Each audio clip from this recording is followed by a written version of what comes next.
오늘 요한복음 15장 18절에서 27절 아무도 못한 일을 하신 예수를 증언하라라는 제목으로 말씀 전하겠습니다. 누군가에게 미움을 받아 보셨습니까? 가족 안에서도 미워하는 사람이 있고 또 분명히 가족임에도 없는 사람처럼 그런 대우를 받을 때가 있습니다. 그리고 왜 미워하지? 이유도 없는 경우도 있고 또 어떤 사건 때문에 미워하게 되는 경우도 있죠. 그 인간관계 속에서 누군가에게 미움을 받는다라는 것은 참 힘든 일입니다.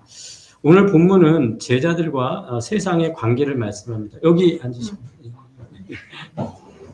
그래서 제자들과 세상의 관계를 말씀하는데 18절에 보니까 세상이 너희를 미워하면, 그러니까 제자들을 세상이 미워한다. 세상이 미워하는 이유는 18절에 보니까 예수님께 있다라고 얘기를 합니다. 너희보다 먼저 나를 미워한 줄을 알라. 그러니까 예수님을 미워하니까 제자들도 미워할 거다. 여기서 제자들과 세상은 뚜렷이 구분이 되죠. 19절 내가 너희를 세상에서 택하였기 때문에, 그러니까 예수님이 택하셨기 때문에 미움이 대상이 된 것입니다.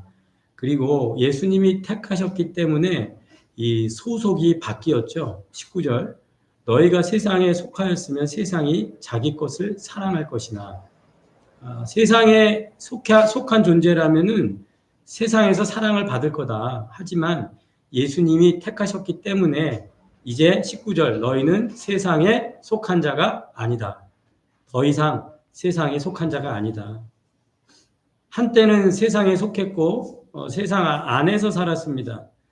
그래서 인간은 엄마 뱃속에서 세상에 태어나지만 예수님을 믿으면 예수님 때문에 하늘에서 위로부터 다시 태어난 줄 믿으시기 바랍니다.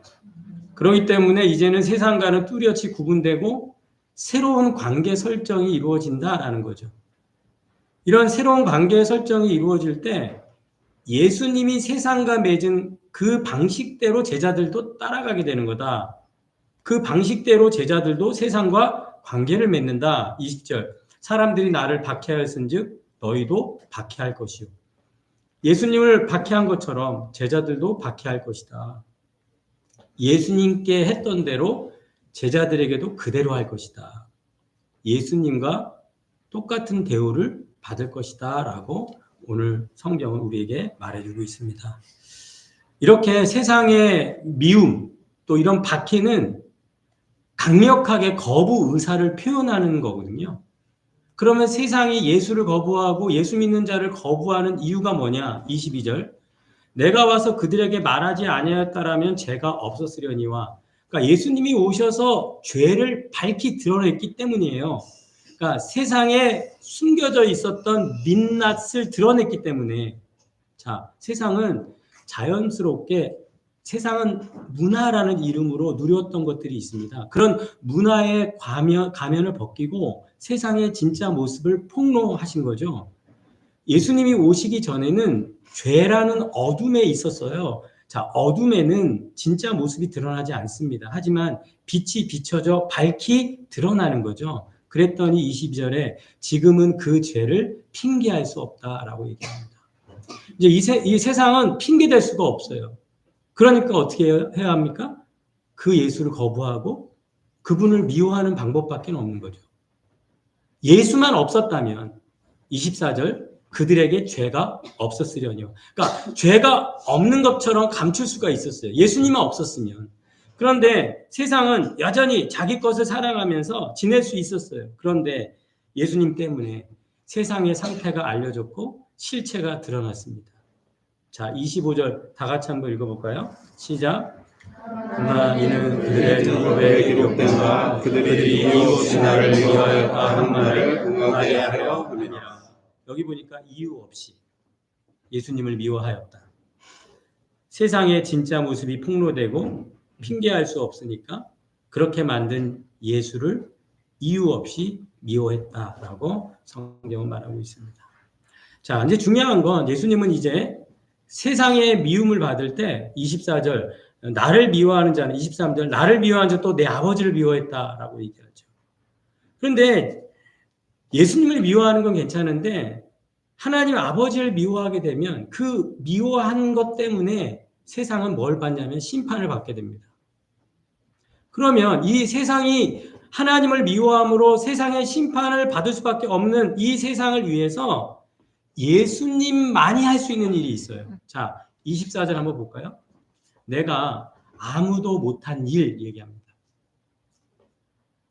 아무도 못한 일을 하신 분, 심판받게 될 죽을 수밖에 없는 이 세상을 위해 아무도 못할 일을 예수님만이 하실 수 있고 그 아무도 못한 일을 하신 분을 믿는 게 바로 예수 믿는 겁니다. 누구나 할 수 있는 일이라면 인간으로 태어나 인간 영웅으로 추앙되는 수많은 인간이 할 수 있는 일이라면 우리는 예수 믿을 필요가 없죠.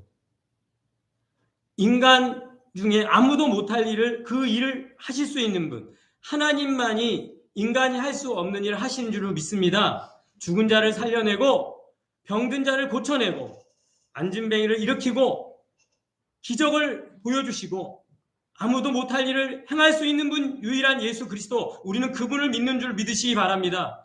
누가 죄인을 살리며 누가 죄인을 용서할 수 있으며 누가 이 세상의 어둠을 몰아낼 수 있습니까? 오직 내가 아무도 못할 일 바로 예수님만이 그 일을 행하신 줄로 믿습니다. 우리는 그분을 믿는 것입니다. 여러분 아무것도 하지 못하고 아무것도 보이지 않는 그런 현실이 있다면 그 아무것도 못한 일을 하실 수 있는 예수를 믿으시기를 주님의 이름으로 축원합니다.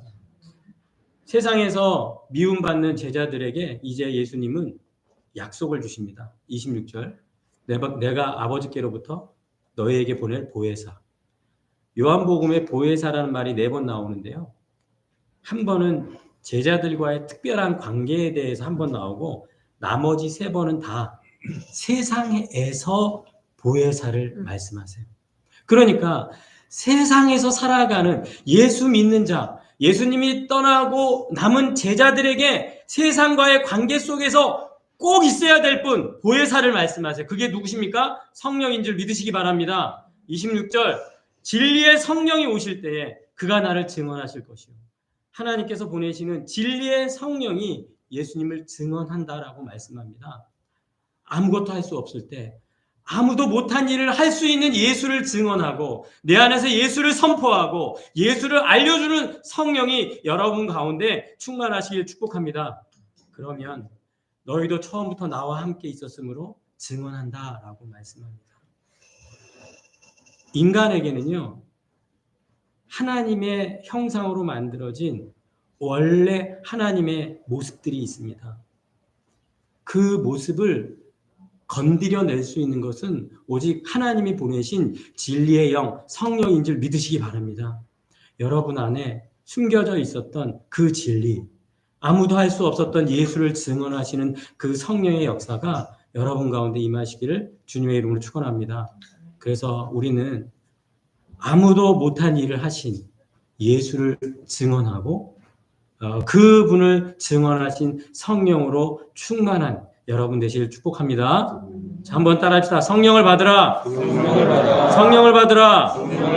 성령을 받으라. 성령을 받으라. 오늘 의료팀이 이제 우리가 어떻게 보면 파송이고 보내는 시간입니다. 뭐 이별이라고도 할 수 있지만 저는 보낸다라고 말씀드리고 싶고 왜냐하면 우리는 육체적으로 이별하지만 성령은 우리와 함께 하셔서 성령이 보내시고 성령이 우리를 계속해서 하나로 보낸 이후에도 기도로 말씀으로 하나님 나라 안에서 함께 누리면서 만나게 될 줄로 믿습니다. 그런 은혜가 우리 가운데 꼭 있길 축복합니다. 네, 기도하겠습니다. 살아계신 하나님 간절히 기도합니다. 아무도 못한 일을 오직 하나님 예수 그리스도만이 우리에게 하실 수 있는 줄로 믿습니다. 우리는 그 예수를 믿습니다. 하나님 아무도 못한 일을 예수님만이 하셨습니다. 우리는 그분을 믿고 있습니다. 세상은 아무도 못하는 일을 예수님만이 하셨습니다. 우리는 그분을 믿고 있습니다. 그분을 증언하는 진리의 영 성령이 우리 안에 충만케 하여 주시옵소서. 우리를 깨워 주시옵소서. 우리를 일으켜 주시옵소서. 아무것도 할 수 없을 때 성령이 예수를 증언하여 알게 하여 주시옵소서. 그래서 할 수 있게 하시고 일어서게 하시고 그분을 따라 나갈 수 있는 믿음을 허락하여 주시옵소서. 주님께서 보내시면 성령이 함께 하셔서 우리는 성령이 하나 되게 하심을 지켜나가는 믿음에서 하나임을 꼭 기억하고 보내는 자들 가운데 성령이여 함께하여 주시옵소서. 예수 그리스도의 이름으로 기도하였사옵나이다. 아멘.